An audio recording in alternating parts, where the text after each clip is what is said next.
ఆ సమయంలో మొదట గాడిదని పిలిచి, గాడిద, నీకు 40 సంవత్సరాల ఆయుష్ ఇస్తాను, నీకు ఇష్టమేనా అని అడిగాడు.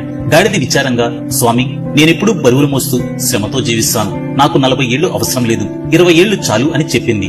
తర్వాత కుక్కని పిలిచి, కుక్క, నీకు 40 సంవత్సరాల ఆయుష్ ఇస్తాను, నీకు సమ్మతమేనా అని అడిగాడు.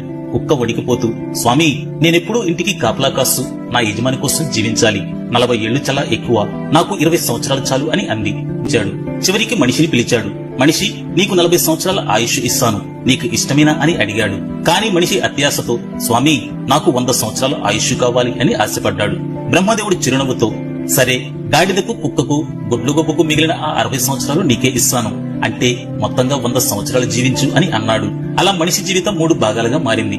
మొదటి 40 సంవత్సరాలు ఆనందంతో యవ్వనంతో జీవిస్తాడు. తర్వాత 20 సంవత్సరాలు గాడిదలా బరువును మోస్తూ కుటుంబ బాధ్యతలను నిర్వర్తిస్తాడు. తర్వాత 20 సంవత్సరాలు కుక్కలా ఇంటిని కాపాడుతూ పిల్లల కోసం